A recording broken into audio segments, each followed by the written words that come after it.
So మీ native Manukota కదా, అవును. మానుకోట రాజేంద్ర ప్రసాద్. మళ్ళీ మీ ఇంటి పేరు కూడా మానుకోట ఎట్లా? లే మానుకోట రాజేంద్ర ప్రసాద్ కాదు, అసలు పేరు మడూరి రాజేంద్ర ప్రసాద్. ఊరి పేరే ఇంటి పేరు అయిపోయింది ఇప్పుడు అంటే మానుకోట. మానుకోట పక్కన మాది ఊరు. తాళ్ళపుస్పల్లి అన్నారం. 10th వరకు, డిగ్రీ, ఇంటర్ అంతా అక్కడే చదువుకున్నాను. బేసిక్ గా మీకు పర్సనల్ గా పాటలు పాడడం ఇష్టమా, లిరిక్స్ రాయడం ఇష్టమా? రాయడమే ఇష్టం. రాయడమే ఇష్టం. పాడడం అంటే నేను అన్ని పాటలు పాడాలి కదా, అవును. నేను రాసిన ప్రతి పాట పాడాలి, కానీ ఎందుకు మిగతా వాళ్ళతో పాడిస్తా? ఉమ్, నా వాయిస్కి ఏవైతే సూట్ అవుతాయో అవి మాత్రమే పాడతా. ఎక్కువగా నేను తత్వాలు, పల్లె పాటలు. బేసిక్ గా మీరు ఎమోషనల్ దగ్గర నుంచి పొలిటికల్ సెటరికల్ వరకు అన్ని రాస్తారు.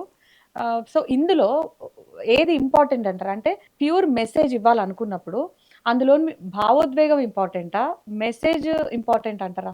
ఏది పరిగణనలో అంటే తీసుకుంటారు? భావోద్వేగంతో పాటు సమాజానికి మనం ఒక మెసేజ్ ఇవ్వాలి ఖచ్చితంగా. ఇవాళ ఇప్పుడు మీరు అడిగిన బాల్యం పాట ఉంది, దాంట్లో లాస్ట్ చరణం ఏముంటది?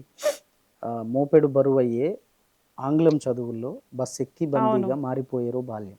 ఇవాళ ఎవరు మనం ఆడుకున్న ఆటలు ఎవరు ఆడుతున్నారు పిల్లలు? లేదు లేదు.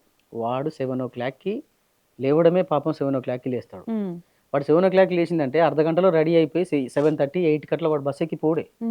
మళ్ళీ 4:30, 5కి ఇంటికి వస్తాడు. వాడు ఎక్కడ ఆడుకుంటాడు? ఇక ఆడుకునే స్కూళ్ళు ఉన్నాయా? గ్రౌండ్ ఉన్న స్కూల్స్ ఉన్నాయా? అన్ని బిల్డింగ్సే. ఇప్పుడు గ్రౌండ్ ఉందంటే చాలా గ్రేట్ గా చెప్పుకుంటారు. పోనీ ఒకవేళ గ్రౌండ్ ఉంది అని, ఒకవేళ గ్రౌండ్ ఉన్నా మరి ఏం ఆటలు ఆడుతున్నారు ఆడ? ఓన్లీ క్రికెట్ తప్ప ఏది ఆడరు. అది కూడా మంచి ఆటే అనుకుందాం, అందరూ ఆడే ఆటే. కానీ అది తప్ప ఇంకొకటి మనం ఆడిన ఆటలు ఏమన్నా ఉన్నాయా? ఇలాంటి ఆటలు అయితే లేవు కదా. నేనేమంటా అంటే భావోద్వేగంతో పాటు మెసేజ్ కూడా కంపల్సరీ. నా పాటలు, నేను రాసిన ప్రతి పాటలో ఖచ్చితంగా మెసేజ్ ఉంటుంది కంపల్సరీ. అది ఫోక్ సాంగ్ అయినా, భార్యాభర్తల పాట రాసినా కూడా 100% మళ్ళీ చివరికి నేను నీతోనే ఉంటా, ఇంకో నేను చూసుకున్న దాంతో ఉండనమ్మా అని చెప్తా లాస్ట్కి.